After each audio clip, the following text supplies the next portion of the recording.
It's a great day to be a Razorback. It's I want to first of all start off with thanking you for being here today and for covering the Razorbacks and your passion for this university and for this football program. It doesn't go unnoticed, so thank you. 61 days ago we took over, and the last 33 days we've had our full staff, essentially 7 days a week, on the road all over the country, close to 18,000 miles. Just in planes alone in 15 states, and just getting our brand, getting our logo all over this country. And we're extremely excited about the 16 young men that we have signed in this signing class. We're not done yet. We have potential to have a few more, but we'll wait and see on that. But I'm here to talk about the young men that started this thing and what I refer to as the Great Eight, the guys that started and believed in us on December 20th. To initially start this signing out with our Razor Fast 18 class. With all the excitement of today and the wow factors of everything going on, I do not want to lose focus of these 8 young men that believed in us and their families. And we're extremely excited about those guys, and we'll talk definitely in detail with them about those guys in just a few minutes. We signed 8 more today. And it is a small class, a class of 16 that they all have one thing in common. And what really excites me is not only have these guys committed to play for the University of Arkansas, but they've committed to play for the entire state of Arkansas. And that's what excites us all, the passion that they have for not just this university, but for the entire state as we build something extremely special here.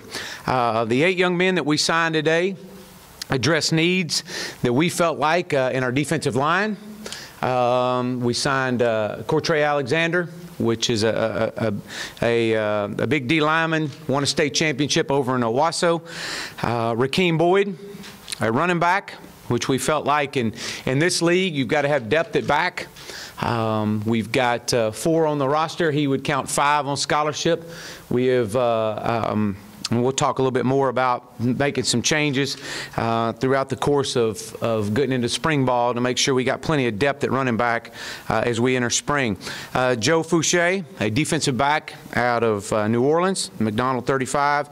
Extremely excited about him. Noah Gatlin, big offensive lineman from right here in our great state in Jonesboro. Addresses a need. I think you see that we've signed 3 offensive linemen in this class, 2 of those big offensive tackles, and we're excited about them. Noah Gatlin being one of them. John Stephen Jones, a quarterback out of Highland Park, program we're extremely familiar with, and a winner, a state championship appearance and back-to-back state championships, winning the last 2 years, and one of the most historic winningest programs in the state of Texas, and extremely excited about having him. Miles Mason, a big-time safety out of Alabama, at a Hewitt Trustful, a young man that meets some needs that we've got to have, brings quickness, brings explosion, and the closer he gets to the football, the faster and more violent he becomes.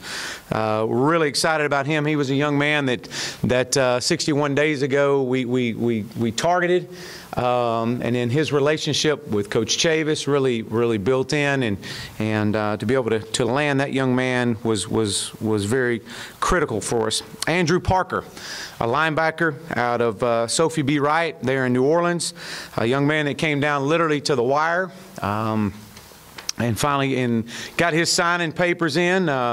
But this is a young man that's got an incredible upside, a huge upside that I believe the sky is the limit for him. Very meets all the intangibles, extremely fast.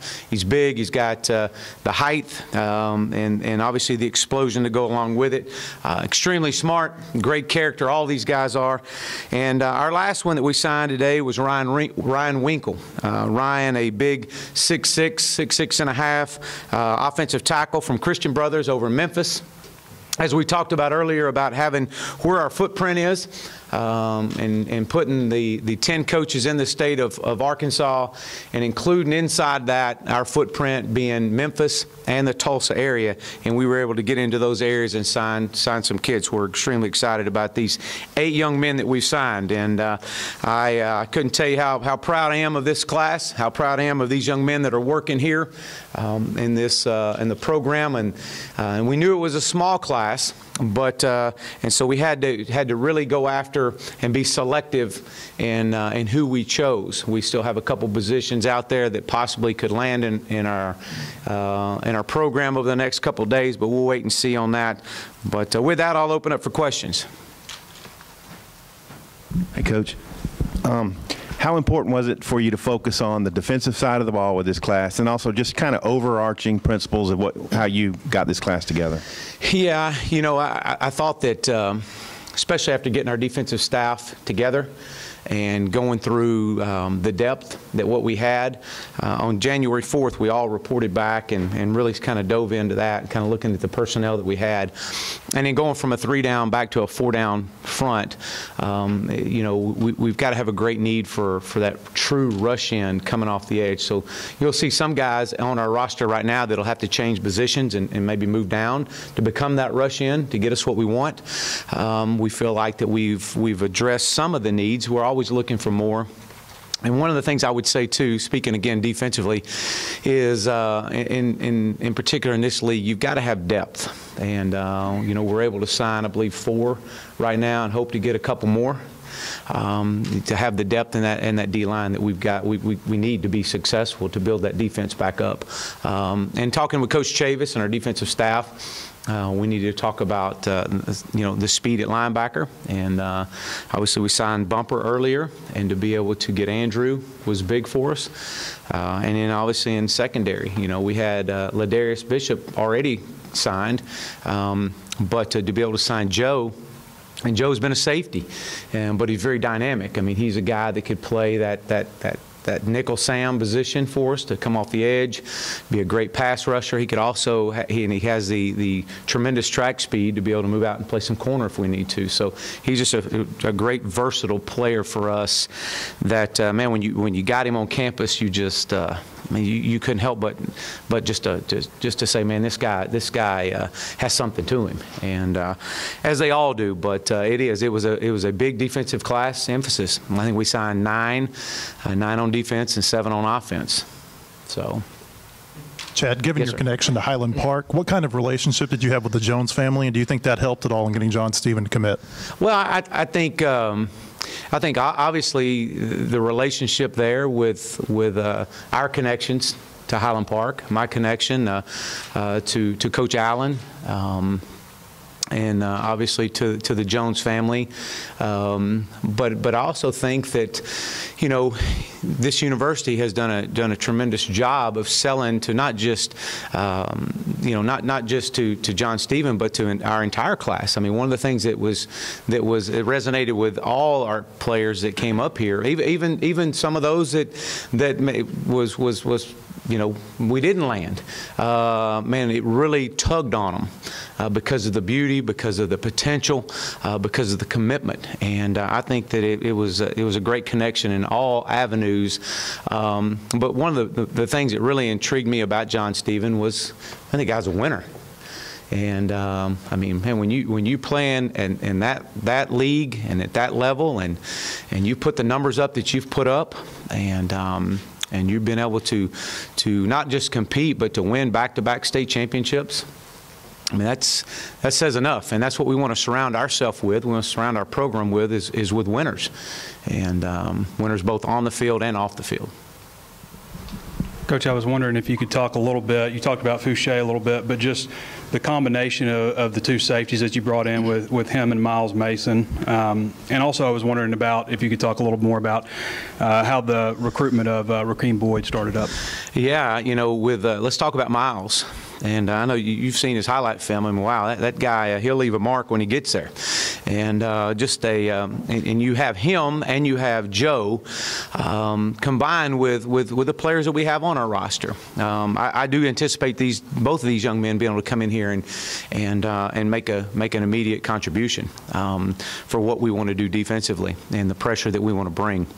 And so, but I'm again, those two guys right there immediately. Like I said, 61 days ago, I think our day one, we immediately targeted Miles, and Coach Craddock, and you know, for his connection into the state of Alabama, and obviously our connection.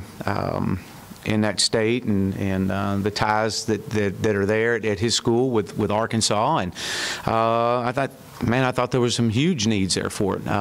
So to be able to get Miles, a great family, an incredible family, a winner, and then Joe, and have that combination there is critical. And then Rakeem, you know, we knew coming in we were transitioning. I say transition. We were really focused in on.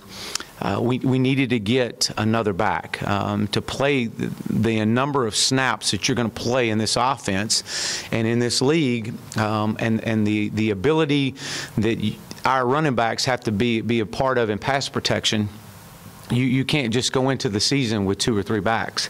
You got to go in with some depth at running back, and from the way we practice and to the way that we demand these guys, not just in pass protection but also catching the ball out of the backfield. So we knew of Rakeem. You know, obviously we got coaches on our staff that have been on been at the university he had been at prior to, and had raved about him and some things there, and the young man went to junior college to kind of reopen some things up and take care of some academics, and so we're excited about him. I knew him when he came out of high school. We had actually recruited him at SMU, and one of the top backs in the country at the time, and you know, he's a little over 6'1", and he'll be up to about 220 by the time the season starts, is what we're hoping. And the other thing that I also thought really helps us out is you know, this is he's an older player, so for his ability to come in and to help the backs that we already have on our roster with you know, with Devois and Chase and those guys is really going to help that. So you know, in some of those positions, you know, a running back, if it's true freshmen, sometimes they come in and just the speed of the game, you got the speed of the game plus the transition to understand the offense slows them down, and you know, they wind up redshirting, which there's nothing wrong with that. But you know, with Rakeem, this is a different story here. He's able to come in and make an immediate impact, we're hoping. Coach, you want to get the O-line back among the elite in the country. You bring in Ryan Winkle. What do you like about him? What does he bring to the table? The fact that he called his visit a game changer. Yeah, you know, he first of all, when you meet his family, and you see what they're about, and you know, you understood right there that this guy has a chance to be extremely special. Been a basketball player. I've said it many times. I love multiple sport players.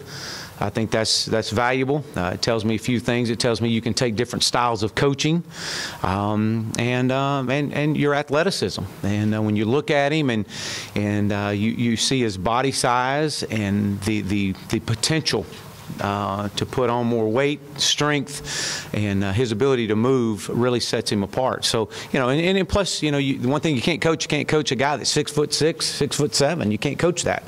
And he's got, you know, great wingspan. His arms are long, and to be able to get those DNs as they come off the edge, that's important to us. But you know, just his when we started this process, I think this was Coach Fry's. I think he was one of his first offers, and just started that relationship. And we knew we were going to have to address some tackle needs. We're still low in our numbers in our offensive line. So as we shared with both he and Noah and Silas, I mean, this is to come in and, you know, you need to be able to come in and have your mind ready, and you know, when you get your packets in the mail here in a few weeks or a few days, it's time to go to work. And we're anticipating you coming in here and pushing some guys for some positions. Is this a class you would have signed if you had more time to sign them? Absolutely. Oh, absolutely. You know, these guys right here, 16 guys, are valuable to the success of our program moving forward. And I think one of the things, and that's a great question, but I think you find the true impact of this class. I think you're going to have to look 2-3 years down the road. When we reflect back on this class over the next 2 to 3 years, I think you'll really realize the impact of what these young men have made to this university and to this football program. And I think you look at the December group. That's 8 guys that had more relationships with the new staff than others, but yet they had one common thread, and that was they wanted to be a part of a building process of something special. And when you have that, and you have the talent combined with it, and the work ethic, I think this says a lot about that group in December. And then these final 8 right here was a group that we battled some other big-time programs on in a short period of time, and so I'm excited. I really am, and yeah, absolutely. I would take these guys all day long. After your hiring, I guess, and then the rush between then and the early signing period, how important was it to have some time to regroup, to refocus on today? And then the second thing I wanted to ask is, do you expect moving forward to be so many kids continue to sign in the early period, or do you think maybe more will wait until today? Yeah. You know, that's a great question. Let me go back to your first question about did we have a chance to, after December 20th, to regroup, and we did a little bit, but you know the regrouping process really took more of the guys that were on the staff continuing to try to build those relationships and get in on some guys, and while you know I tried to assemble a staff. And so, you know, putting a staff together and then getting everybody here on January 4th was our first official day of us all kind of getting together in the same room, you know, instead of being on speakerphone, and then identifying our needs. So we spent. I know Coach Chavis spent basically an entire week. He and Coach Craddock. Of course, Coach Craddock had a little bit more advance on him, but just looking at what we had, you know, again going from a 3-down to a 4-down, and addressing some of those issues that it was going to require. And so, and then of course, Coach had a pretty good idea from seeing Arkansas over the last few years, kind of what they had. And so, and when they did that, then it was time to go after our targeted guys, and we still got some spots that we'll see. You know, it's not over with. This is just the first day to sign. It's not the last day to sign, but I do know this. I'm excited about the 16 that we have, and we're going to celebrate the 16 that we have, and we're going to celebrate those that we don't get. And because you got to want to be here. If I got to beg you to be here, then I'm going to have to beg you to play. And I'm not going to beg you to play, and because I need your number. And so I'm extremely proud of these 16 young men and their parents and their families, as I shared with them, and their high school coaches. As we shared with them, we won't let them down. You know, yeah. Do I think others will wait till this day to sign? I actually had one of my coaches ask me that question this morning, and I think you will. Now, that's just me. I don't know that for a fact, but I think you'll find more and more guys that may push it back and wait till today. Because, again, you know, that was my message. Let's don't lose focus of those guys on the 20th. Because that was a special time too, but I think you may find. I don't know. You know, we'll see. Yes, sir. I think you may have added a baseball transfer quarterback. Could you kind of talk about the 3 quarterbacks as a group? Yeah. Well, the Austin Ani is who you're talking about. Austin got here in January and is a walk-on, and is a young man that obviously played ball in the Yankees organization and played for several years. An older guy, but he's an older freshman, I guess you could say. He's in workouts right now and doing a great job. I think it's, if you talk to all of our players right now, it's pretty much a shock to their system, but I knew it would be. But I'm very proud of their drive and their desire and their hunger. And then the two guys that we signed today, scholarship guys, or actually one in December with Connor, in what he brings to the table and from our state, and a great baseball player, a great football player, a top prospect. I talked to Connor. We actually had talked to Connor when we brought him up on his official visit. We brought Connor up on his official visit after he signed, and we sat down with him and his dad and talked about, look, you know, there's a strong possibility that we're going to sign another quarterback. We would like to have 5. The number is to try to have 5 on scholarship. That's pretty much everybody in the country. And man, he was extremely receptive, as he was when we thought we were going to sign another one in December. And you love that. You love that competitiveness in these guys. And then visiting with John Stephen, and you know, he was a guy that's been on our radar for quite some time. Was on our radar at SMU, and just a phenomenal, just a winner. And I think his stats and his records and his ability to play speak for itself. And so I'm excited to have these young men on our board and in our program. You know, Yes, thank you. You know, Chad, recruiting moves at such a breakneck speed now, and I think some SEC teams already have 6 or 7 commitments for 2019. Where are you guys with 2019, and do you feel like you're behind it all just because you had to come in here late and throw so much into this class? No, I don't feel like we're behind at all. I'm excited moving forward. We've got a lot of offers out. We got a lot of huge interest out. I think what's happened, what you've seen is because of the early signing period for some schools, the majority of them are filled up, so they were able to target spend pretty much the entire month of January on their 2019 class, and some 2020s, and with that they've already had prospect days and brought guys on campus. So our first prospect day will be this Sunday, and so we'll have a group of young men and their families on campus this Sunday at 2 o'clock, and then you'll start seeing our prospect days throughout the course of spring. We'll have probably 7 or 8 getting guys on campus. So I love where we're at with 19s. We've got a lot of offers out, got a lot of momentum right now, and it gives us a chance to build some relationships. So no, by no means we're not behind at all. It'll be a little bit bigger class next year, though. I anticipate us probably signing 20 to 22 next year. You bring in the 3 quarterbacks. You've talked about them a little bit now, so that gives you, I believe, 7. Matt's not my strong point on the roster. You mentioned you want 5. How do you see the quarterback position kind of playing out the next 3, 4, 5 months? Yeah, no, I think when you look at your quarterbacks, you look at, you know, when you count your 85, your 85 scholarships, you'd like to have 5 running backs. You'd like to have 5 quarterbacks, and we're at 5 quarterbacks right now on scholarship. And obviously you've got walk-ons that are in there that contribute. By all means, they'll have every chance to play. I mean, we're going to play the best guy, whether you're a walk-on or whether you're a senior scholarship quarterback. That's irrelevant. It's all about competing. And but no, that's been everywhere I've ever been. You always had your 5, and then you have your walk-on guys that come in and add value to your room. And I think Coach Craddock would say the same thing there. Some of our best guys in the room and that have helped our scholarship guys have been walk-ons. And when I say that, I mean, just from their mindset, their game planning and talking and breaking down coverages, they all have a great friendship. So yeah, we've got 5 now, and of course we've got a couple walk-ons, and then so I think. Anything else? Everybody's asking personnel questions now, so I guess I'll ask you one or a couple.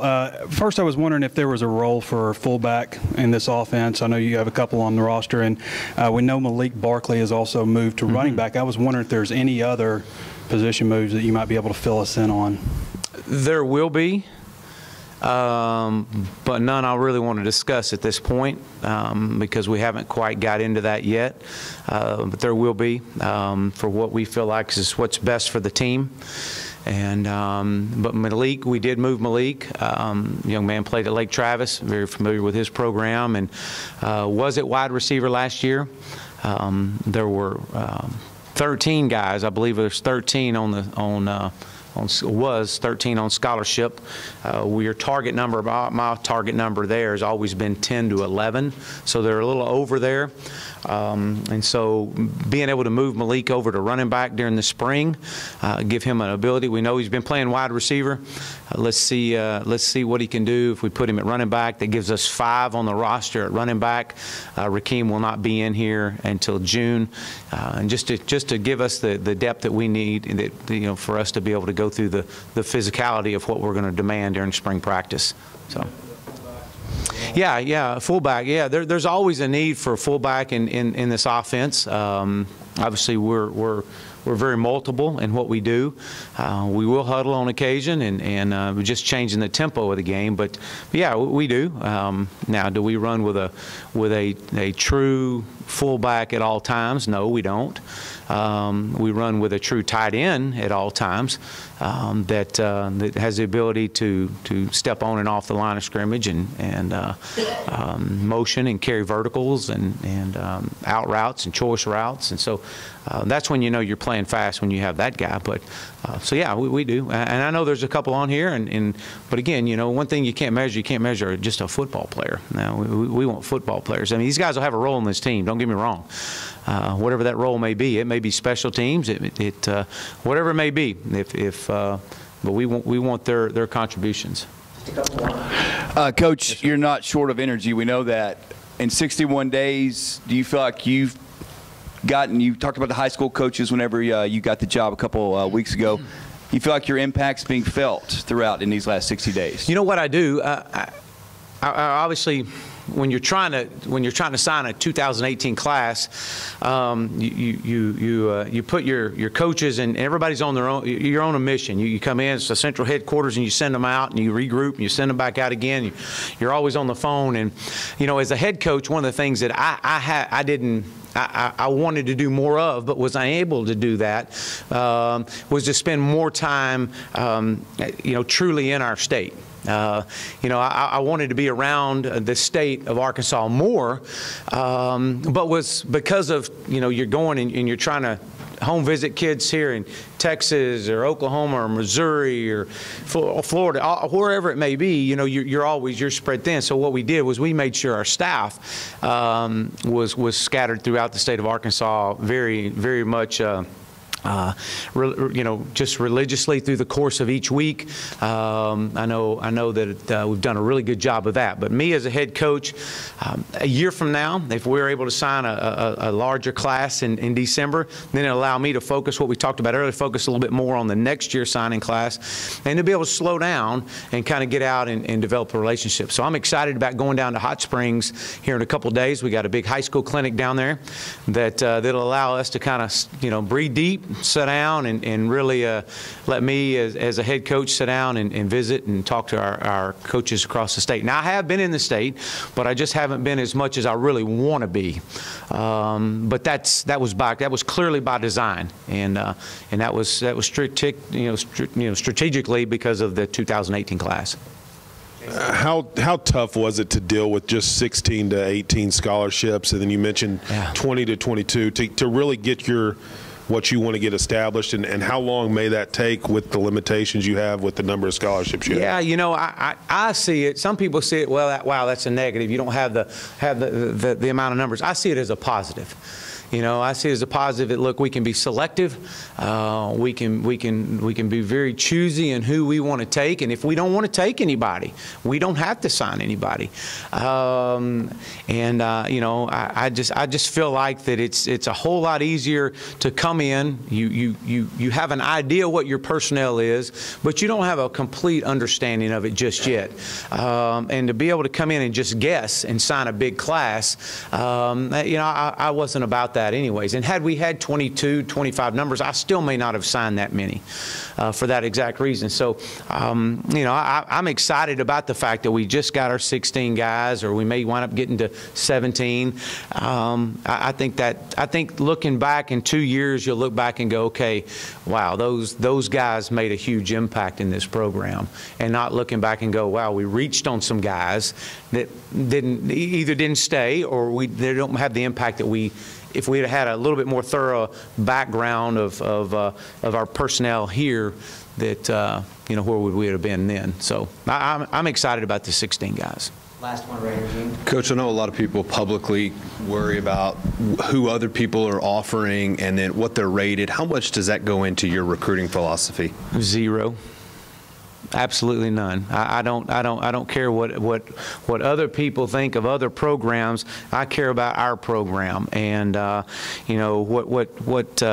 what excites me is the fact of what we can do as we build this program up. Where we are when we walked in here 61 days ago to where we are right now. And just being the best we can be one day at a time, are we a better football program right now today than we were 61 days ago? And the answer to that is yes. And that's the only thing that matters to me is, are we going to get better today? And we are. We signed 8 guys that are going to make a contribution to this football program, added to the 8 in December. And those 16 guys are going to come in and they're going to make people uncomfortable. They're going to push people that maybe have gotten comfortable on this roster and to see where they fit. And man, when you get that and you can create some competition and you can get a little fire in a coaching staff out there and people running around like I've seen the last several mornings at 6 a.m. in the morning and getting guys kind of looking up and realizing, wow, this is different.